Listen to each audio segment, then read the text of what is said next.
కానీ ఎక్కడ కూడా నేను తెలంగాణ బిడ్డలని తెలంగాణ ప్రజల్ని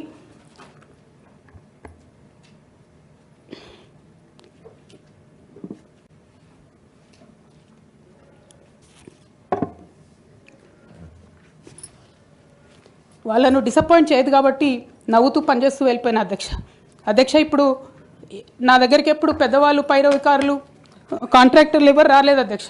నేను ఎప్పుడు కూడా పేద ప్రజల మధ్యలోనే ఉండి పనిచేస్తున్నాను అధ్యక్ష.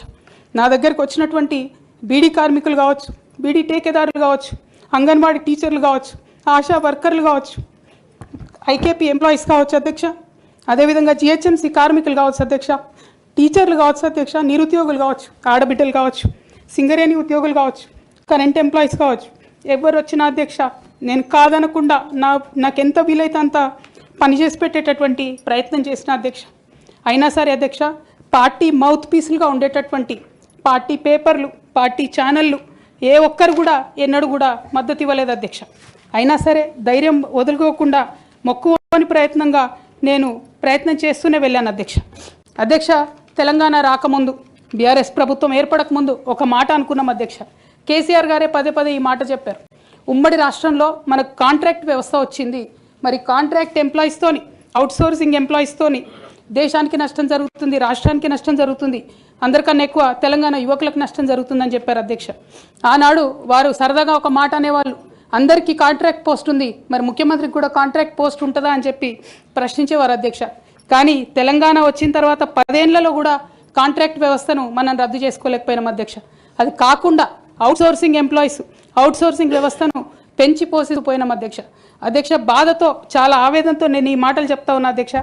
తెలంగాణ సమాజానికి ఏదైతే ప్రశ్నించడం నేర్పించినటువంటి బీఆర్ఎస్ పార్టీ అధ్యక్ష, అంతర్గత వేదికలలో అనేక సందర్భాలలో నేను ప్రశ్నిస్తే అధ్యక్ష నా మీద కక్ష కట్టారు అధ్యక్ష.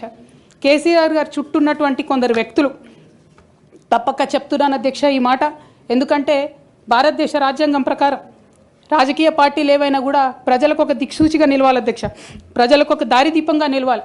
పార్టీలోనే అంతర్గత ప్రజాస్వామ్యం లేకపోతే రాష్ట్రంలో ఎట్లా ప్రజాస్వామ్యం ఉంటుందనే విషయాన్ని కూడా మనందరం గమనించాలి కాబట్టి మాట చెప్తా ఉన్నాను అధ్యక్ష. మరి కక్షగట్టి నన్ను ప్రశ్నించినందుకు పార్టీ నుండి బయటకు పంపించారని చెప్పి చెప్పక తప్పదు అధ్యక్ష. మొదటి సంవత్సరం నుంచే రాష్ట్ర స్థాయి నిర్ణయాలలో ఎక్కడ కూడా నా పాత్ర లేకుండా కట్టుబడి చేసినారు అధ్యక్ష. ఇవాళ ఆనాడు బాధపడ్డా ఇవాళ నేను సంతోషపడతా ఉన్నా అధ్యక్ష. ఎందుకంటే అధ్యక్ష ధర్నా చౌక్ రద్దు చేయడం అనేటటువంటిది ప్రజాస్వామిక హక్కుల్ని కాలరాయడంలో మొదటి మెత్త అధ్యక్ష. ఆనాడు ఇంటర్నల్గా ఎంత ప్రొటెస్ట్ చేసినా కూడా రాష్ట్రం వచ్చింది, ఇప్పుడు ధర్నాలు ఎందుకు, దరఖాస్తులు లేవు, ధర్నాలు లేవు, అన్ని పనులు చేసి పెడతామని చెప్పుకుంటూ వెళ్ళడం జరిగింది అధ్యక్ష. అట్లానే రైతులకు జరిగినటువంటి అక్రమ అరెస్టులు అధ్యక్ష, ఇవాళ ఒక్కొక్క దగ్గర నుంచి రైతులు మాట్లాడుతూ ఉంటే బాధ తట్టుకోలేకపోతున్నాం అధ్యక్ష. అదేవిధంగా పార్టీలో జరుగుతున్నటువంటి అవినీతి అధ్యక్ష, ప్రభుత్వంలో జరుగుతున్నటువంటి అవినీతిని ఎప్పటికప్పుడు నేను వారి దృష్టికి తీసుకెళ్లడం జరిగింది అధ్యక్ష. అమరజ్యోతి నుంచి మొదలు పెట్టుకుంటే అధ్యక్ష, అంబేద్కర్ విగ్రహం దగ్గర నుంచి మొదలు పెట్టుకుంటే అధ్యక్ష, సెక్రటేరియట్ నుంచి మొదలు పెట్టుకుంటే అధ్యక్ష, కలెక్టరేట్లలో కూడా తీరని అవినీతి జరిగిన మాట ముమ్మాటికి వాస్తవం అధ్యక్ష. దీనికి పెద్ద ఉదాహరణలు సిద్దిపేట, సిరిసిల్లలో కట్టినటువంటి కలెక్టరేట్లు 2 వచ్చినటువంటి మొదటి వర్షానికే 2 కూడా మునిగిపోయినాయి అధ్యక్ష. ఆ విజువల్స్ అందరం కూడా మనం చూడడం జరిగింది. ఇక సిద్దిపేటలో, సిరిసిల్లలో కట్టిన కలెక్టరేట్లకే దిక్కు లేకపోతే మొత్తం రాష్ట్రంలో కట్టినటువంటి అన్ని బిల్డింగ్లు ఎట్లుంటాయన్న విషయాన్ని కూడా ఒకసారి తెలంగాణ ప్రజలు ఆలోచించుకోవాలి అధ్యక్ష. ఒక పక్క నిజం మాట్లాడే వాళ్ళను, సూటిగా మాట్లాడే వాళ్ళను, ఉన్నట్టు చెప్పే వాళ్ళను రిస్ట్రిక్ట్ చేయడమే కాకుండా అధ్యక్ష ఉద్యమకారుల విషయంలో తీరని నిర్లక్ష్యం గురైంది అధ్యక్ష. అనేక సందర్భాల్లో నేను పార్టీ నాయకులని, పెద్ద నాయకులను కూడా అనేక సందర్భాల్లో అడిగిన అధ్యక్ష. వేరే విధంగా సహకరించకపోతే, వేరే విధంగా వాళ్ళకి హెల్ప్ చేయలేకపోతే కనీసం సీఎం రిలీఫ్ ఫండ్ కింద మనిషికి 10 లక్షలు ఇద్దాం, ఎక్కడోళ్ళు అక్కడ సెటిల్ అయిపోతారు అధ్యక్ష అని కూడా అడిగినాం అధ్యక్ష. అది కూడా చేయలేదు. 43 లక్షల మందికి పెన్షన్లు ఇస్తున్నామని గర్వంగా మనం చెప్పుకుంటున్నాం. ఉద్యమకారులు కాన్స్టిట్యున్సీకి 1000 మంది కూడా ఉండరు. ఆ 1000 మందిని పట్టుకుంటే ఇంకో 1,00,000 మందికి ఎక్కువైతుంది. వాళ్ళకు పెన్షన్ ఇస్తే లాగుంటుంది, గౌరవంగా ఉంటుందని అనేక సందర్భాల్లో చెప్పినాం అధ్యక్ష. అది కూడా 69లో పనిచేసినటువంటి ఉద్యమకారులు వాళ్ళ స్ఫూర్తిని తీసుకొనే మనం ముందుకెళ్ళినామని చెప్పి మనం చెప్పుకున్నాం అధ్యక్ష. కానీ వారిని కూడా ఎన్నడూ కూడా గుర్తించలేకపోయినాం అధ్యక్ష.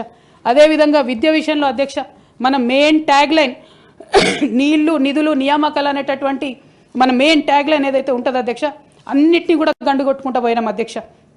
విద్య విషయంలో, నియామకాల విషయంలో, అన్ని విషయాల్లో అదే జరిగింది అధ్యక్ష. క్యూన్యూస్ పేరు చెప్పి ఎవరైనా వసూళ్లకు, అక్రమాలకు, బెదిరింపులకు గురి చేసిన క్యూన్యూస్కి సమాచారం ఇవ్వండి. క్యూన్యూస్ ఎప్పుడూ ఇలాంటి చర్యలకు పాల్పడదు, ప్రోత్సహించదు. క్యూన్యూస్ ఎల్లప్పుడూ ప్రజా గొంతుకగా ప్రజల సమస్యల కోసం నిరంతరం పోరాడుతుంది. మీకు ఎలాంటి సమస్య ఉన్నా క్యూన్యూస్ని కాంటాక్ట్ అవ్వండి. సంప్రదించవలసిన ఫోన్ నెంబర్ 7569534968 8688926084.